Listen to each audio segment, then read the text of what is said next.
اس کو آپ نکالتے جائیں گے، علیحدہ کرتے جائیں گے، تسلی کے سبب بنتے جائیں گے۔ ہم کسی بات سے واقف نہیں، جو نور نظر رہنما تو ہی تو ہوتا ہے جدھر جاتے ہیں۔ مرکزی خیال کیا ہے کہ اللہ کی مرضی کے بغیر انسان ایک قدم نہیں اٹھا سکتا۔ صوفی کا خیال نہیں ہوگا۔ صوفی شاعر تمام اشعار میں آپ دیکھ رہے ہیں معنی بدل بھی رہے ہیں لیکن ہیں اسی کہہ رہے ہیں۔ بات وہی ہے کہ صوفی شاعر اللہ سے اس کی دنیا کی بے ثباتی کی، عاجزی کی، کلندری کی، فقیری کی ہمیں مختلف چیزیں بتا رہا ہے، اور جس کو دیکھ کر ہمیں لگ رہا ہے کہ واقعی ایسا ہی رویہ انسان کو اپنانا چاہیے، بجائے اس کے کہ ہم مغرور ہو جائیں یا ابلیس کی صف میں چلے جائیں۔ اور وہ کہہ رہے تھے مجھے تو کوئی راستے کا علم نہیں تھا، میں کسی راستے سے واقف نہیں ہوں، جیسے نظر کا نور ہے۔ نظر کا نور بڑی چیز ہے، کسی نابینا آدمی سے پوچھے، نابینا آدمی راہ سے واقف نہیں ہوتا۔ جو نور نظر رکھتا ہے وہ بھی کسی کا نور ذات نہیں ہوتا ہے کہ وہی اللہ قرآن خاص آپ کو نابینا پیدا کر دیتا ہے۔ یعنی پہلی چیز یہ ہے کہ جو چیز مجھے ملی ہے میں اس کا شکر ادا کروں۔ مجھے اگر بینائی ملی ہے تو یہ اللہ کی مہربانی اور عنایت کی وجہ سے ہے۔ وہ چاہتا تو مجھے نابینا کر سکتا تھا، لوگ پیدائشی نابینا بھی ہوتے ہیں، یہ اللہ کی قدرت ہے، کسی کو نظر نظر دیتا ہے کسی کو نہیں۔ اب وہ یہ کہہ رہا ہے کہ رہنما پھر جب آپ کو نظر دی ہی اسی نے تو اب رہنما بھی تو اسی کو ہونا چاہیے نا، جس نے آپ کو نور نظر دیا اب اسی کا نور آنکھوں میں بسا لیا، تو لہذا اب میں جدھر بھی جاؤں گا تو رہنمائی کون سی بات کرے گی؟ وہی اللہ کی بات، کیونکہ میں نے اسی کے نور کے پیچھے اپنے آپ کو چلانا شروع کر دیا، میں نے صوفی کا راستہ بنا لیا، میں نے زندگی میں اس کی اطاعت کا ٹھان لی۔ اب جدھر بھی میں جاؤں گا کوئی راہ ایسی نہیں ہے جو میں خود چنوں گا، کیونکہ میں اللہ کے نزدیک مطابق ہر کام میں تلاش کرتا ہوں، اور کوئی مطلب رہنما ایسا نہیں ہے جو مجھے اس کے علاوہ چلا سکے۔ جیسے جیسے اللہ کہتا ہے صوفی بالکل وہی کا وہی عمل زندگی میں کرتا جاتا ہے، نفس کے پیچھے نہیں بھاگتا، اپنی جسمانی خواہشات، اپنی دنیاوی خواہشات اور اپنی لالچ میں، خود غرضی میں، حرص میں مبتلا نہیں ہوتا، جو اللہ جیسے جیسے کہتا ہے ویسے ویسے کرتا جاتا ہے۔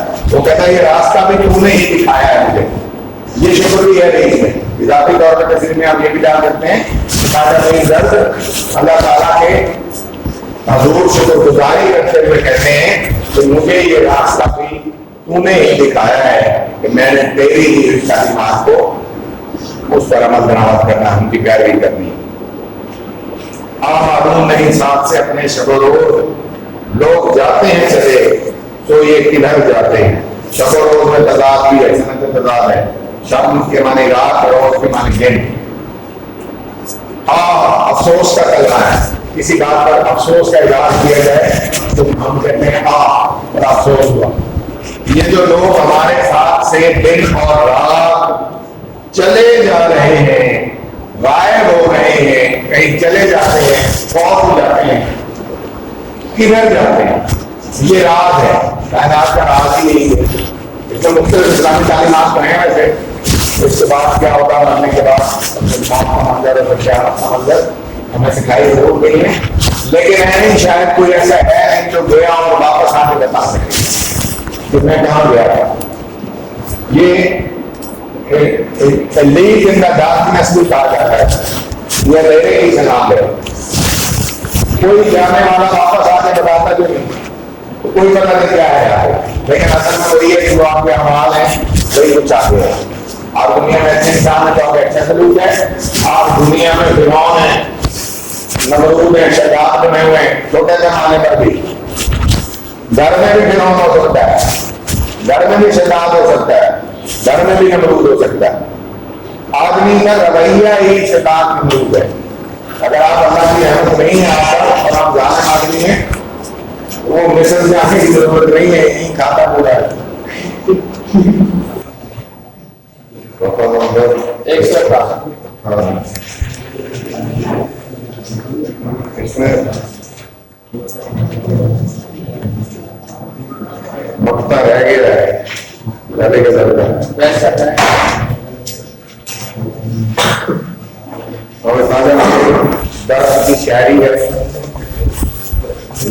کیوں نہیں کہا گیا ہے سارے عمل کو، اور نظم کو غزل کیوں نہیں کہا گیا؟ یہ دو حصے کیوں بنائے گئے ہیں حصہ نظم میں؟ اس پر تھوڑا کو غور کرنا چاہیے، کیونکہ یہاں کنٹینیوٹی نہیں ہے، وہاں کنٹینیوٹی ہے۔ مضمون اس میں چھیڑا چنا پہلے جی اس موضوع پہ میں بات کروں گا، اور اس کے بعد جتنے شعر آئے گے وہ سارے کتابیں کیا ہوں گے اسی موضوع سے وابستہ، یہ لازمی ہے نظم میں۔ اور یہاں ہر شعر علیحدہ موضوع رکھتا ہے، کنٹینیوٹی نہیں ہے یہاں چیزیں۔ اس کے باوجود میر کا صوفی شاعر ہے، سرکل پھر بھی لگا ہوا ہے کہ صوفی شاعر کے جتنے شعر جتنے موضوع سے دور بھی چلا جائے، ایک موضوع نہ بھی کنٹینیو کرے، وہ اسی صوفی شاعری کے دائرے میں رہیں گے۔ یہ چیز اسٹوڈنٹ کو سمجھنی ہوتی ہے کہ ہر شاعر کا اپنا ٹرینڈ بھی ہوتا ہے، حالانکہ پابند نہیں ہے وہ، اس کی مرضی کہتے ہو جاتی ہے، اس کو کوئی مطلب پانی جیسا اس کی شاعری والے پھر کہتے ہیں، وہ اس ٹائپ کا آدمی نہیں ہے تو لہٰذا وہ نہیں کہتے۔ تو یہ غزل جو ہے یہ باقاعدہ انفرادیت کی نشاندہی بھی کرتی ہے، جو جس قسم کا آدمی ہے وہ اسی انداز سے پوری کی پوری غزل میں بڑی ساری غزل میں وہ ہر شعر میں تقریباً وہی بات کرتا ہے کہ دنیا بے شمار چیز ہے، یہاں دل نہیں لگانا چاہیے، یہ آدھی چیز ہے، دنیا کا مال حوث جو ہے یہ نہیں ہونی چاہیے آدمی میں۔ اور پھر آخری شعر میں جو کہ مقطع کہلائے گا، کیوں؟ کیونکہ درد کا تخلص آیا ہے، اگر تخلص نہ ہو تو یہ آخری شعر کرائے قیامت نہیں مٹنے کا دل عالم سے، دنیا کے دل سے قیامت تک نہیں مٹنے والا، کیا درد ہم اپنے عبادت چھوڑے سب جاتے ہیں کہ درد میں تو چلا جاؤں گا لیکن اپنے بدلے میں ایک ایسا اثر چھوڑ جاؤں گا۔ کیا اثر؟